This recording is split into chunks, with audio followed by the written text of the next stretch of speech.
This is video number 2 out of 120 and we have concluded March 2026. In a February video I realized that I didn't really talk about myself or introduce myself too much, and I guess this is what I would like to start with in this one. First of all, the basics. My name is Dennis and I'm 29 years old.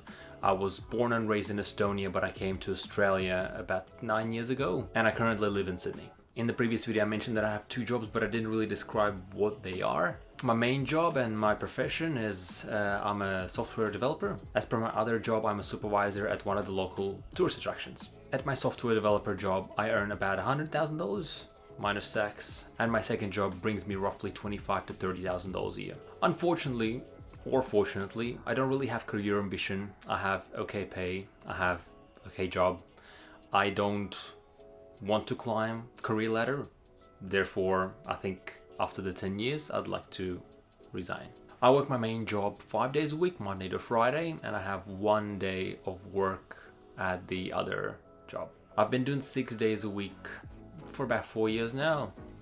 It's not too bad. I'd also like to mention that I have an investment property. I bought it last year in 2025 and I bought it just under $450,000.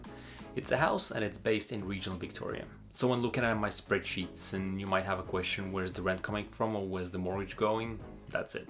The plan for the property is to hold it for 10 or 15 years, and there's 2 options that I can do with it. I can wait for it to increase in value, take the equity out and use it as a down payment for the home that I will be living in, and in the meantime I'll just rent it out. Or the second option, I'll just hold until 10-15 years, sell it, and then use majority of it to buy a new place for myself. If anything sounds like it was remained unanswered, just let me know and I'll try and address it next time. Alright, let's go to the numbers. Okay, first of all, I redid my budgeting spreadsheet a little bit. Let's briefly have a look at this. So I've separated fortnightly incomes and expenses into different tabs over here.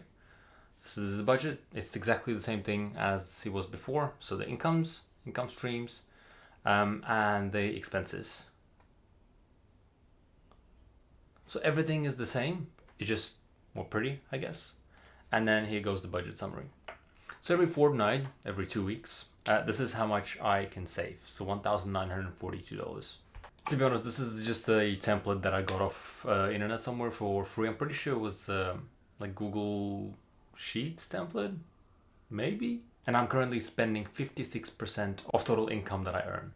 So I'm saving, what is that? 44%? Sounds about right. I also redid my investment spreadsheet. This is how it looked before. And this is how it looks now. The reason why this was important is because one of my pays come on 1 week, my other pay comes on the second week, and the rental income comes twice a month, on the 1st and the 15th. So there was no common date of when the investments were happening. So I've decided to just put it as it is and it showed the numbers based on month. While we're here, let's briefly go through changes that happened in March. There's a lot of expense increases, but also some positive news about my pay. First of all, my rent has gone up by about $20 a week and is now $350 a week. Australia's interest rates went up. That means that bank takes more of my money. However, I renegotiated my interest rates with my bank, so it kind of went up, but also kind of went down. So it only increased by about $10. I used to be paying $465. Now I'm going to be paying $475. That's every week. My internet bill increased by about $2.50 a week, so it's $10 a month. And health insurance also increased by $2 a week, that's $8 a month. But my second job, my pay increased by almost $190, $180. So I was getting $450 every fortnight, every 2 weeks. Now I'm at $622 every 2 weeks. So overall, although some things have increased in price, I do take home about $50 a week more, which is great. Okay, let's talk about the trades that I made and how much money I'm invested in March 2026. My very first trade was 2 shares of Microsoft.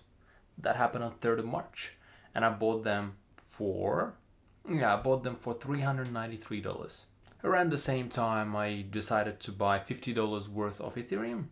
I think the price was pretty good back then as well. My next purchase was on the 16th of March, also $50 worth of Ethereum. And then I finally bought some international ETFs. It was Vanguard stocks, so VTI. Although I was projecting that I could invest about $2,000 this month, I only could invest $1,726. And this is due to my prior commitment, prior to starting this challenge. I hope to improve this month. As mentioned in the previous one, I'm using 3 brokerages, one for crypto, one for Australian stocks, one for international stocks. Let's go check out crypto. It's called SwiftX. Total in my SwiftX portfolio is $202 at the moment. For Australian stocks, I'm using Combank, and I only put money in there once a year to buy all the ETFs all together to save up on some fees. And currently I'm up to $1,959, up $11. There you go, at least something's up. And for my international shares, I use Interactive Brokers. My total value there currently is $1,588, and in total I'm down about $60 over there. However, it's up $20 today. There you go. March total for me was minus 2.9%, which equals to about minus $100. That's okay. We all know what's happening in the world at the moment. I'm okay with this. All stocks are having sales. We need to buy. That's how it works, right? And finally, I'm currently 0.4% to $1 million. And I only have $996,276 to go. Easy peasy. Plans for April, I do have an ambitious plan to invest $5,820.